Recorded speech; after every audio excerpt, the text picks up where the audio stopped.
Bismillahirrahmanirrahim. Assalamualaikum warahmatullahi wabarakatuh. Bismillahirrahmanirrahim. Ala bi ni'matillah la haula wala quwwata illa billah. La ilaha illa anta subhanaka inni kuntu minadh dhalimin. Allahumma shalli ala sayyidina Muhammad wa ala ali sayyidina Muhammad. Amma ba'd, ikhwani rahimakumullah, salam rahayu untuk kita semuanya. Alhamdulillah.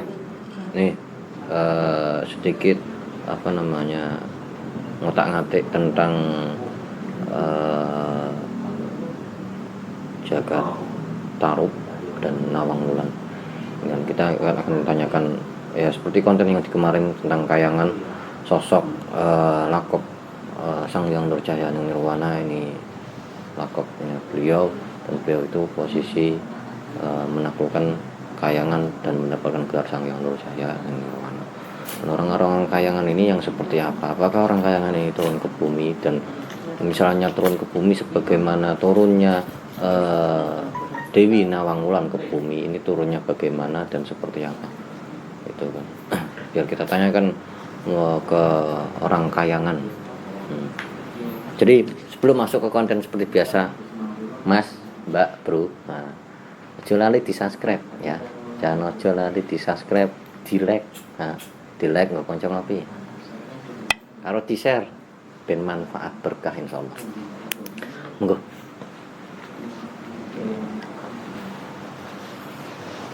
Bisa.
Ini dengan siapa?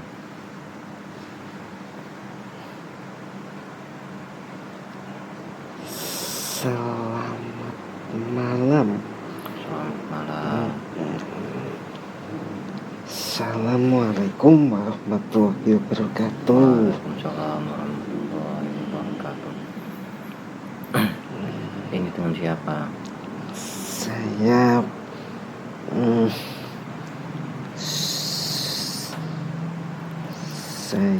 namanya saya adalah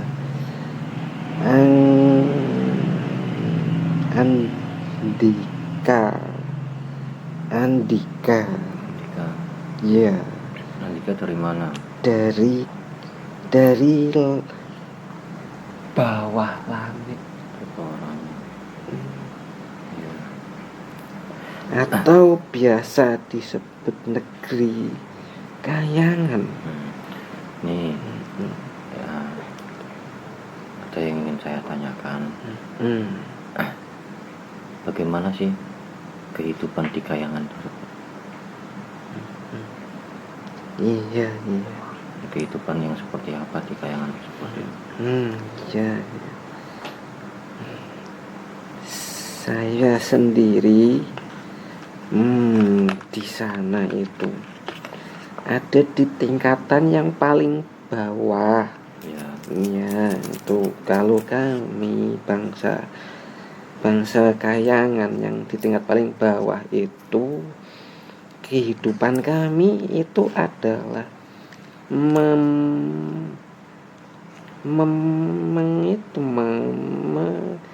merawat. Apakah sama kehidupan di kayangan dengan kehidupan di alam manusia sini?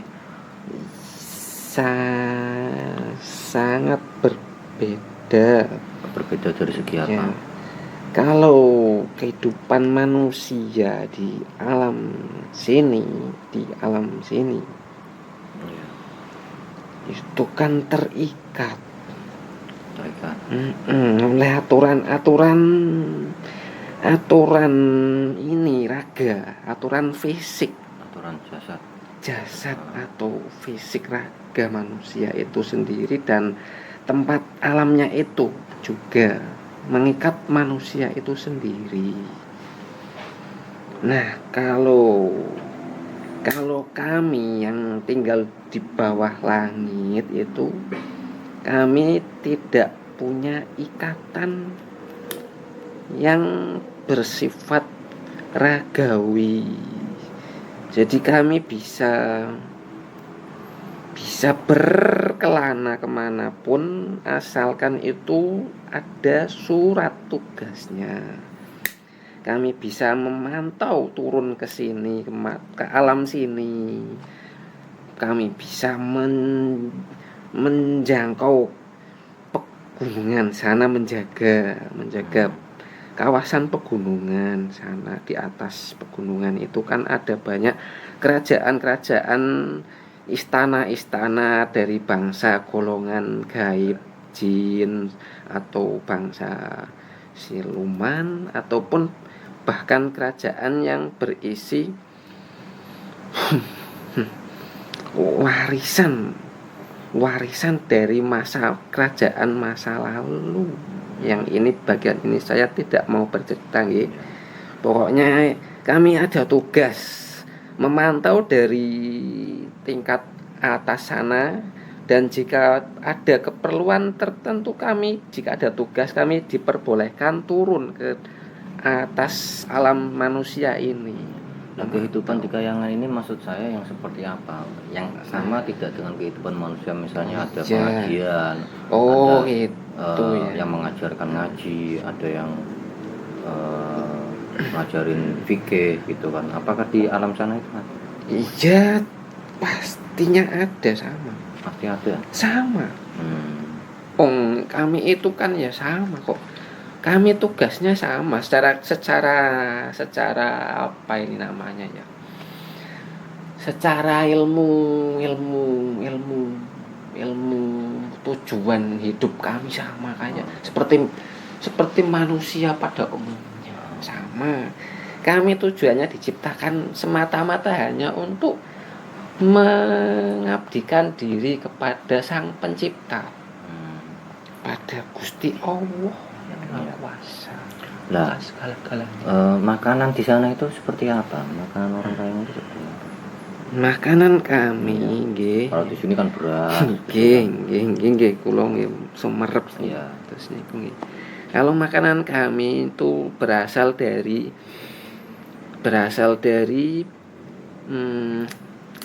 taman-taman di langit sana.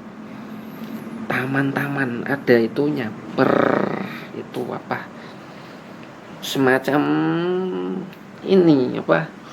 Wilayah khusus luas itu yang isinya banyak sari-sari bunga, banyak semua buah-buahan ada di sana.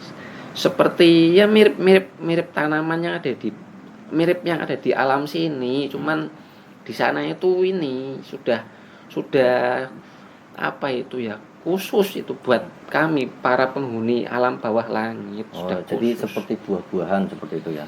Iya, seperti mirip seperti buah di alam sini kok, Iya. sama sebenarnya, cuman itu khusus. Nah, ini yang saya tanyakan kan Khusus. ada kisah Joko Tarub yang didatangi Dewi Nawang Wulan. Saya setuju. Nah, Iya. itu berarti orang Kayangan ini bisa turun ke bumi. Ya, kalau ada tugas bisa. Dan enggak, ini ceritanya gimana? Maksudnya yang diceritakan kalau di kisah-kisah itu kan para bidadari Kayangan ini atau perempuan-perempuan Kayangan ini mandi ke gunung, terus selendangnya diambil, dicuri gitu kan, terus bisa jadi istri. Nah, kalau misalnya seperti itu ada, lah itu letaknya di mana? Saya OTW duluan. Ya sampean itu ya jangan itulah, rahasia kami kok. Lah ya, enggak, maksudnya kebenarannya ini seperti apa gitu kan. Ya saya Dewi mau Nawang Wulan turun itu seperti apa? Wah, itu rahasia kok. Rahasia itu. Kisahnya aja diceritakan, enggak apa-apa. Waduh. Wah.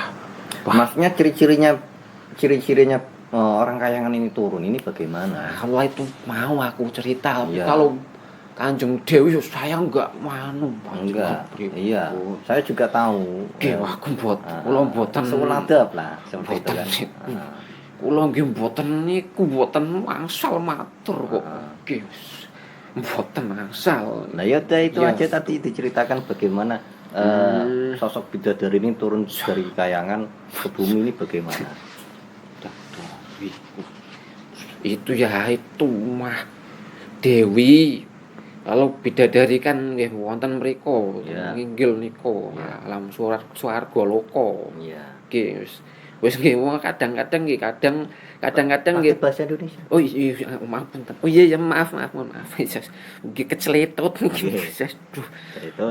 Nggih maaf, saya tuh terbiasa bahasa kromo di sana itu. Paham ya. Ya bahasa saya kromo sehari-hari ya. Wis aduh, wis ya ini Indonesia ya, saya tahu bahasa Indonesia. Ini itu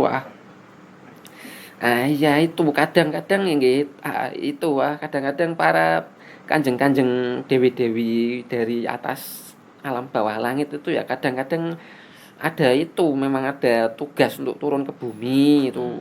Ya pokoknya tugas lah. Saya nggak mau apa itu, nggak mau terus terang tugasnya apa ya, pokoknya turun ke bumi gitu ya. Nah itu kan kadang-kadang setelah tugas kan itu mau ya wisata gitulah. Ada di bumi kan banyak itu alam-alamnya kan ada yang wis cantik-cantik itu alam itu, air terjun kados niku ya. Kados seperti itu. Ada kados niku lah, maaf kados seperti itu. Air niku, air terjun niku ya. Air terjun itu kan di sana itu di Kayangan itu kan tidak ada. Ya langit kok air terjunnya tidak ada nggih. Nah, itu di bumi kan banyak ya, itu mampir itu habis tugas mampir wisata gitu. Itu mancur di bawahnya itu mandi nggih. Nah, iya, maksudnya saya Iya. tanyakan tadi itu kan bukan Iya. itu. Iya. Bagaimana tugasnya bidadari ini kok bisa turun, bisa tahu bumi ini bagaimana? Iya itu wonten tuh ada tugas. Tugas. Nah, Iya. apa namanya yang kisah seperti Dewi Nawang Wulan yang mandi di wisata, mandi di air berwisata terjun itu, itu benar berarti? Ya leres, bener leres, benar sekali, benar. Iya itu benar sekali, benar terjadi itu benar-benar terjadi. Sudah lama itu benar-benar terjadi. Memang Kanjeng Dewi ini itu turun ke bumi, terus setelah bertugas itu kan ya mampir ke situ air terjun di suatu tempat lah. Saya nggak mau cerita tempatnya di mana. Lah ya enggak, maksud yang saya maksud itu kan di air terjun ini mandi terus selendangnya diambil, itu benar tidak? Selendangnya itu kan wujudnya kan itu apa kain itu kain. Lah iya. Itu terus diambil Jakarta, kisahnya kan seperti itu. Kain sari Kain sari wujudnya kain sari kan seperti kain sari itu ya. Itu kan diambil sama seorang pemuda. Nah ya diambil sama Iya. Jaka Tarub itu berarti bener. Saestu leres bahasa Indonesia bener. Saestu leres bener benar sekali, sangat benar sekali, itu benar terjadi. Benar terjadi, saestu bener sangat. Itu kan dulu itu kan terjadi itu waktu masih Enggak, berburu. jadi sebelum itu diambil, apakah emang sudah ada ikatan antara bidadari Nawang Wulan dan Jaka Tarub ini sebelum ketemu tidak ada, itu kan masih berburu. Kanjeng Mas Jaka niki kan waktu masih berburu di hutan. Lah kok ada suara air, terus di air terjun itu kan sepi aslinya, biasanya sepi. Kok itu ada suara orang mandi rame. Terus Kanjeng niku Ki Jaka niku mengintip, diam-diam mengintip, menyaksikan kok ya ada orang-orang sepertinya bukan manungso pada umumnya. Terus kan dicari itunya dicari tahu nggih, itu cari tahu ternyata kok ya ada itu kain sari itu di atas ya, kayak seperti itu disampaikan itu ditaruh. Nah itu kan diambil. Nah maksudnya itu tadinya itu ya sekedar mau penasaran saja. Kanjeng Ki Jaka niki penasaran ini kain kok itu bentuknya kok agak ini agak berbeda dengan kain yang di zaman waktu itu kan masih zaman dulu kan belum seperti sekarang ini. Itu kainnya itu halus, pokoknya berbeda sekali, jauh di atas jauh di atas kondisi kain-kain di zaman itu. Pokoknya beda lah, itu bagus sekali, kainnya kan halus, lembut, bersinar gitu kan. Diambil, penasaran Kanjeng Ki Jaka niki penasaran, ini kain kok berbeda, akhirnya dibawa. Tadinya bukan bermaksud mencuri, tadinya cuman dibawa itu karena rasa penasarannya tadi, dibawa kainnya, mau ditanyakan ini belinya di mana sama itu penduduk yang tahu soal itu ini pembuatan baju itu, mau ceritanya mau ditawarkan ke pembuat baju, semacam mau diperbanyak itu loh kan tadi kan dia berburu. Terus kok ternyata kainnya itu kan setelah mau dicari itu, mau diambil, ternyata dia berubah pikiran,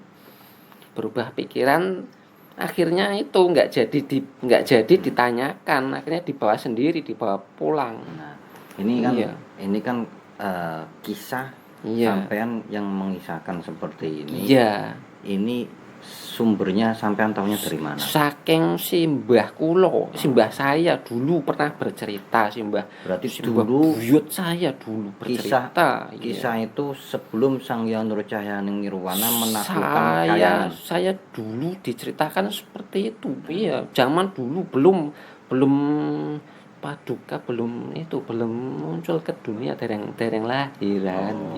Berarti ini termasuk sampean yang termuda. Iya, itu masih ini. Saya itu kan masih di tingkat langit di bawah alam bawah langit yang paling bawah. Ini saya tingkatnya yang paling rendah ini. Oh, jadi informasi yang lebih rincinya tidak tahu seperti apa. Iya, semacam saya itu hanya itu kan semacam di alam saya itu jadi legenda itu. Iya, itu kan jadi cerita dari kakek buyut turun temurun seperti itu. Nah, saya ceritanya seperti itu apa adanya yang saya tahu ya itu. Itu akhirnya setelah diambil kainnya kan berubah pikiran ya, akhirnya dibawa pulang kainnya. Terus Kanjeng Dewi itu kan mencari. Wong Kanjeng Dewi kan kalau mau pulang ke swarga itu, swarga loka ya. Swarga loka atau kayangan, alam kayangan yang paling tinggi itu swarga loka. Kalau saya yang paling rendah itu sanes warga loka itu masih itulah ya masih kayangan, cuman masih bawah, itu tingkatnya paling bawah, jadi ya masih itu masih tidak se tidak seistimewa yang paling atas tadi. Lalu kembali ke cerita tadi ya, setelah dibawa kainnya itu kan Kanjeng Dewi kan mencari-cari itu kemana itu, ke sekitaran air terjun tadi ya. Iya, itu mencari-cari itu wah wah yo kasihan itu. Akhirnya ya itu ditinggal sama itu apa, pengawalnya itu ditinggal.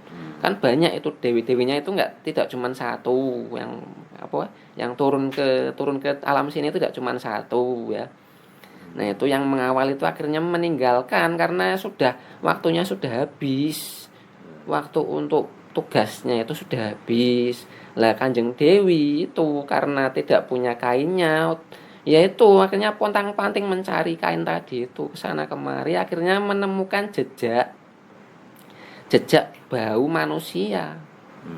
Diikuti baunya kan nggih wong bangsa kami kan ya tahu lah itu kan bisa membedakan kan baunya, aroma manusia-manusia itu kan ada apa ya semacam ya kayak gitulah pokoknya. Ya itu maksudnya kan orang kayangan ini kan berupa roh. Iya, tapi berupa roh. Nah ini kok bisa masuk? Nah itu kok bisa jadi istri itu bagaimana? Nah ini masuk dulu waktu bertugas kan, masuk dulu kan, itu kan turun ke alam manusia, itu masuk ke tubuh manusia dulu waktu itu. Iya, mengambil tuh apa ya, mengambil ini manusia yang masih ada di zaman itu. Waktu itu kan dari itu bukan sembarang manusia lah, pokoknya manusia yang pilihan gitu kan. Ya wis pokoknya panjenengan ya tahu sendiri, wong Dewi pasti milihnya kan yang begitu ya, yang bagus lah, yang elok rupanya ya. Nah itu kan jadi kisahnya masuk Dewi Nawangwulan ini masuk ke dalam jasad perempuan. Iya, waktu itu tugasnya begitu. Kan tergantung tugasnya. Kalau tugasnya tidak masuk ya tidak masuk. Tapi waktu itu Kanjeng Dewi tugasnya masuk ke tubuh seorang manusia yang khusus dipilihkan oleh ya sana, dari sana udah dipilihkan situ manusia khusus. Iya. Ya sudah. Iya. Terima kasih. Iya. Ini mungkin sekian aja. Nanti kita lanjut lagi. Iya. Sudah. Iya. Silakan kembali ke asalnya, ke tempatnya. Iya. Terima kasih atas informasinya. Iya. Silakan. Mohon maaf saya itu. Mohon maaf nggih. Saderenge mohon maaf, saya memang bicaranya begini. Saya itu tugasnya paling rendah di sana. Yang bagian saya itu cuman mengawasi manusia ini yang dibawa langsung, jadi ya bahasa saya agak susah ini. Ya mohon maaf wis. Ya sudah, monggo. Ya sudah ya nggih, kula kembali bertugas dulu. Nggih, monggo. Sugeng dalu, selamat malam. Assalamualaikum warahmatullahi wabarakatuh.